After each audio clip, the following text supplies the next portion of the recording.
What's up, guys? It's Eventon here.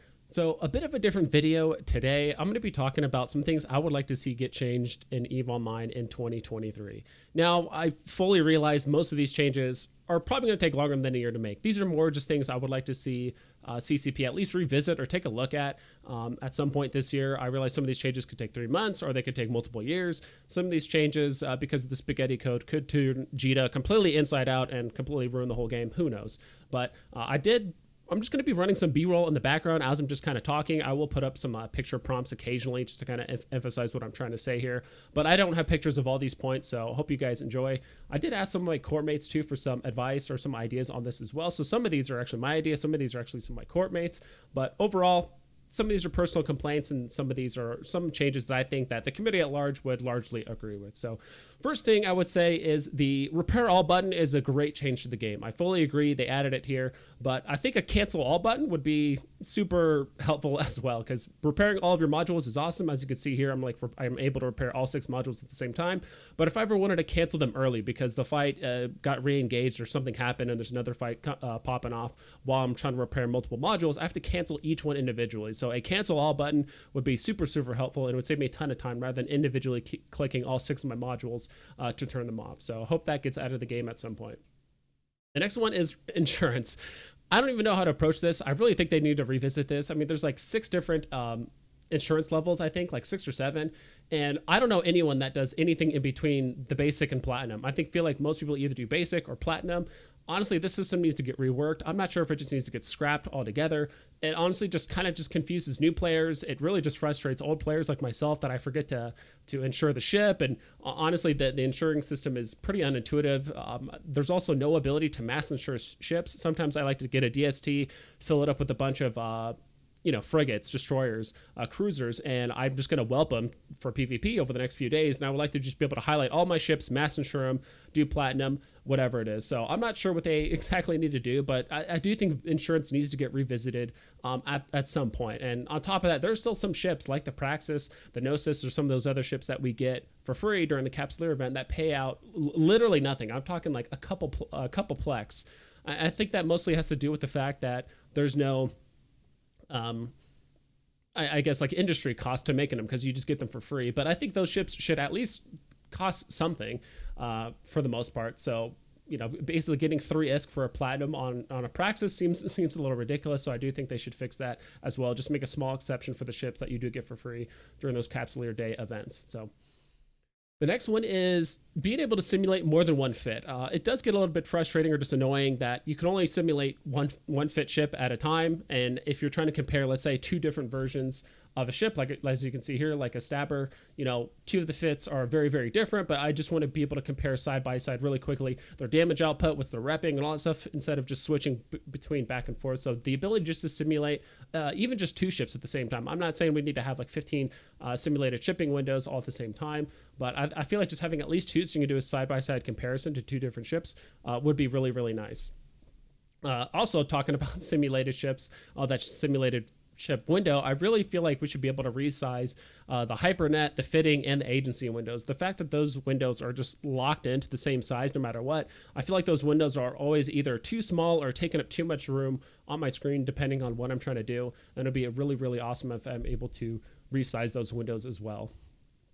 The next thing is the skill subcategories. Someone else in my corp also had a good idea of like just showing how much extra SP you're getting, like either each day or however long you've had them in for when you have implants in, because sometimes it's nice to know how much extra SP did I get just sleeping overnight with my skill implants in, like how much extra time did I save or whatever it is. If they did have a way to show that, that would be awesome. But I'm actually going to be showing a little graph here. This is something I made almost exactly a year ago. I would say 11 months and like 3 weeks or something like that last I checked. And I remember actually posting this in the partner Discord a while back. This was before they did the skill point rework or like the skill graph like rework. So this still looks like the old version, but the fact that the skills aren't broken down by like basic, support, specialization, I can't tell you how long I was flying a Gila for, and I only had like half of my missile specialization skills like done, because I didn't know what I was doing. I didn't figure to look up EVE Uni and find these skills, and there are skills that will just basically support or improve a lot of your skills across the board. I think like one of the skills was like warhead upgrades, because when I read it in my head, I'm like, oh, warhead upgrades, that's probably for like XL missiles, like torpedoes or cruise missiles or something like that. There's no way warheads would be effective or would work with like rockets or light missiles or anything like that. But I just misread it, right? I didn't right click, I didn't click on info and all that stuff. So I think it'd be very, very helpful if they just had basic support specialization. And I know not all the skills in EVE Online are broken down this way, but it'd be very easy for people to say, oh, here's all my basic skills. And if I max out a basic skill, now I can work on my specialization of that skill. As you can see here on the screen, like if you max out heavy missiles, now you can do heavy missile specialization.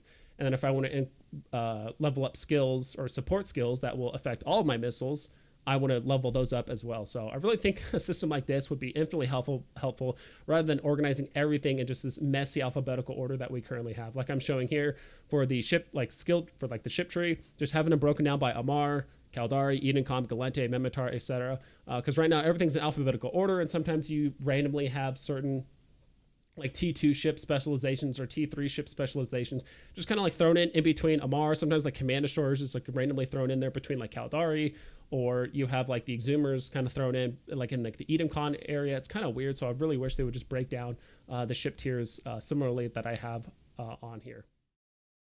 The next one is there's just a handful of ships, and I'm sure if I thought about it a little bit longer, I can think of infinitely more ships that are just in a really weird spot right now. I would say the first one is like the Noctus. This one's actually requested by one of my court mates. The Noctus is just in a weird spot where it's like, I feel like most people just use destroyer salvagers just because there's no inherent advantage to the Noctus. I mean, it seems like an extremely expensive investment for something just like salvaging. It would take a very, very long time for it to pay itself off.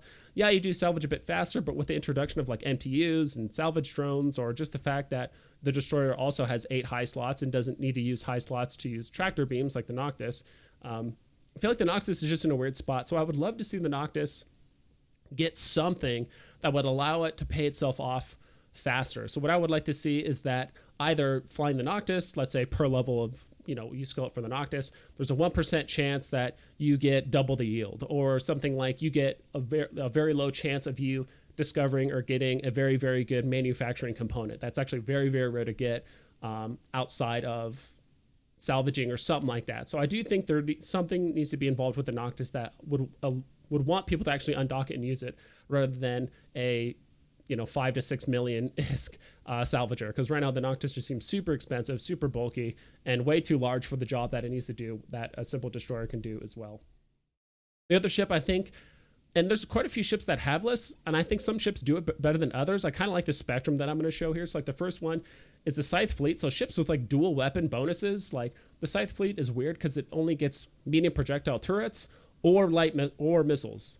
And it only has 5 high slots. It has 1 utility slot. So you can only fit basically 4 guns or 4 missiles for the most part. I'm sure you can mix and match, but usually you just want to stick to one.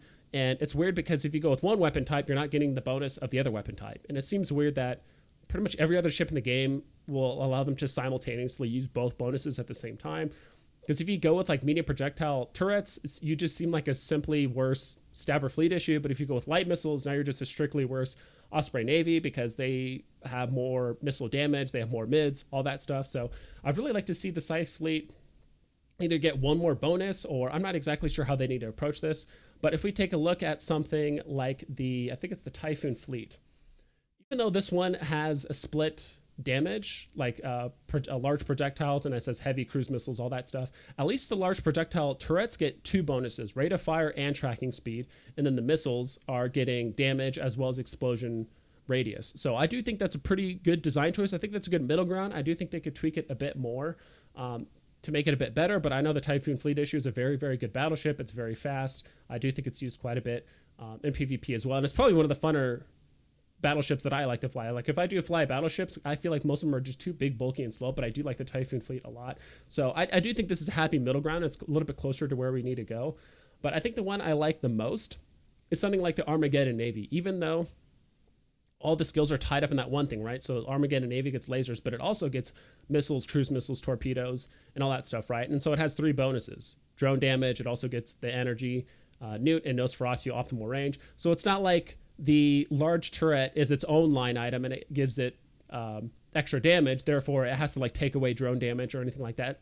Just because it's all nestled together in that one bonus of just flat damage. The Armageddon Navy isn't losing anything because of this, if that makes sense. So I really think the design concept, maybe they just need to rework the Scythe Fleet issue just because it's in a weird middle ground. It just seems like any way you fit it, it's going to be lacking in like three places, no matter how you fit. And I get that's usually the way it is with like some of the faction cruisers and stuff. That's just how it is. Either you're going to be slower or not tanky enough or not do enough damage or whatever it is. But it just seems like the Scythe Fleet is just going to be strictly worse no matter how you fit it compared to other ships in its class. So really hope they visit that and they kind of revisit some of these bonuses on some of these ships. The next one is to basically simplify ammo or just make it easier. By default, I think projectiles, hybrids, and lasers all have 10 ammo types, actually 12 total if you take into consideration things like rails and blasters and projectiles and artillery, that kind of stuff. So there's 12 different ammo types, and it does get pretty confusing. It's extremely confusing for a new bro. It's even confusing for me as a veteran player. How many people actually use all 12 or all 10 different ammo types? For the most part, I don't think that many people's, and honestly, it just tends to get more confusing than anything. I would love it if you just highlighted the ammo, either on the left, like where you can select the ammo for the weapons, or it just shows some sort of way to make it more clear that like, hey, this is the kind of tracking it has. Maybe do like a star system. You know, hey, if something has average tracking, it has 3 stars. If it has above average tracking, it's 4 or 5 stars. If it's below, 1 or 2 stars, and there's the damage scale as well. Something a bit maybe more simplified, or like I said, maybe combine some of the ammo, because just the fact that some of the turret types are just all over the place. It just seems weird that the disintegrator ammo only has 5 ammo types. Super simplified. You basically have like your occult and your mystic, but then you have meson for extra range. I don't really feel like people use Tetryon or Baryon too much. Not that I know of. I do know people like meson for the extra range, and then they just use mystic or occult for short and decent range as well. And that's pretty much it. And same thing with missiles. Even though there's a lot of different missiles, pretty much the idea of like tracking and range and all that stuff, all that guesswork, tracking, fall off, all that stuff, all that guesswork is just gone. All you have to worry about is basically damage and application for the most part when it comes to missiles. So I think missiles are pretty simplified, but I think when it comes to like energy weapons, projectile weapons, hybrid weapons, the ammunition could probably be a bit more simplified because it is a lot to absorb. I actually do have a link to a like ammo type guide that has all that stuff. Like I said, like energy, projectile, hybrid, disintegrator. I'm going to put that link down in the description below. That's been super helpful. I read that, and that's been infinitely more helpful to kind of understand rather than just kind of plugging in ammo into the weapon slot and just seeing what happens to the tracking and all that stuff. Sometimes I don't even understand what weapon types I'm even putting in, especially if it's not the T2 ammo, because the T2 ammo is pretty easy. Like one's long range, one's short range, and that's it. The short range does more damage. The long range has obviously more range, but less damage and less tracking. But all the other ammo types, it's so confusing. Even though I've been PvPing for a while, it can get pretty complex. So again, down in the description, I'll put a link down to that like ammo type guide. The next thing is the Eve app. So I don't have it on my current phone. I used to have it on my old phone, and I would use it quite a bit, but it seems like very, very limited with what you could do. I kind of hope CCP expands upon that. Honestly, some things I would love to see on the Eve app that they should do is like if you're able to simulate fits. I mean, I know people that would spend hours and hours and hours either at work or other parts of their life that they're not directly in front of their computer playing Eve, simulating fits. People love to kind of just go on something like PyFun, just play around with fits. But if you could just do that on the app, that would save a ton of time and definitely keep people still immersed in EVE Online and get them excited to get back and try the new fit that they were just doing at work simulating. Also things like Hypernet. I don't think putting up orders on the Hypernet would make sense. I think it'd be a little bit too difficult, but I feel like at the very least, just because it costs ISK, if you could buy Hypernet tickets or buy Hypernet nodes, I think that would work as well. So you can actually do the searches and all that stuff. Something with Project Discovery. If you could do Project Discovery on your phone, I think infinitely more people would actually do it for me. If I'm on my computer and I have EVE Online in front of me, I'd rather be doing literally anything other than Project Discovery. So if you could do Project Discovery mobily, I mean, there's times where you're waiting around either for like a doctor's appointment or dentist or whatever it is, and you're just kind of sitting there. You're not really doing much. Might as well do some Project Discovery, right? And last but not least, of course, PI. Like I would love to do PI on my phone. PI is such a chore. This actually kind of leads me to my next point is PI. They need to find a way I don't want to say completely rework it, but they either need to find a way to automate it, kind of like Eve Echoes, and make it almost like a login reward, so you don't have to do just a bunch of like hands-on work. They either need to make it more automated and allow you to like go to the harvest window, or when you go to your planet, click a button that says reset harvesters, and then you click OK. You don't have to click on the harvester, click cancel, or click start again, or maybe move the nodes and then click the other one. And it's like, it takes like 6 or 7 clicks just to restart the harvesters on a single planet. And even though that legitimately takes not even 15 seconds, it still just feels like a chore. So if they can get that down to like 2 or 3 buttons, make it infinitely more automated, that would be awesome. That, or what they could do is just at least reward people that are more active with their PI. I'm not sure exactly how this would look, but if people, let's say, do move their harvesters, maybe they get a bonus yield or something like that if they move it to a certain distance, or if they do a certain thing. I'm not entirely sure, but what they need to do is either make it more automated or more interactive, where you actually receive bonuses or more yield based on meaningful decisions. Because right now, where it's at now, it's not automated enough to be worthwhile. It's not interactive enough to be worthwhile doing, and it's not automated enough to make me worthwhile profit wise. So that's just my take. I know everyone has different takes on PI, but it's just, I'm doing it on 4 accounts right now, and even that feels like way too much. Next one is, this is actually a corp recommendation, or like one of my corp mates said, and a few of the other ones previously were also by corp members as well, is that especially if you're doing small gang roams and you kill a ratter, let's say, and they have an MTU out, I feel like scramming the MTU, or maybe, I think this might be too far, but even if the MTU just takes damage at all, it should stop working. And I've seen so many times with MTUs like stealing loot, not just from sites, but mostly from wrecks of PvP. Sometimes you start attacking someone and they send a response plate, and all of a sudden this big fight happens around this MTU, and the MTU is just pulling in all these wrecks. And so you get a big loot kill, and you're like, oh my gosh, this guy dropped, half a bill in loot, but you notice the MTU took it, and then you have to blow up the MTU to get the loot. Then now you lost half of that. And so now you're only down to 250,000 or 250 million ISK, because now the MTU took half the loot. Because when you blow up the MTU, there's again 50% chance, like a ship, it loses half its stuff. So I really feel like if you scram it, I think maybe damaging it might be going too far, because at the end of the day, the only thing that attacks MTUs are players. So whether you're smart bombing it in a Marauder, or if you do get ganked or whatever, I feel like the MTU should stop. As far as I know, there's no NPCs that actually like attack MTUs on their own. So either it's a damage thing, or if you have someone with a scram, so if you're doing a PvP room, most people should have scrams or long points or whatever it is.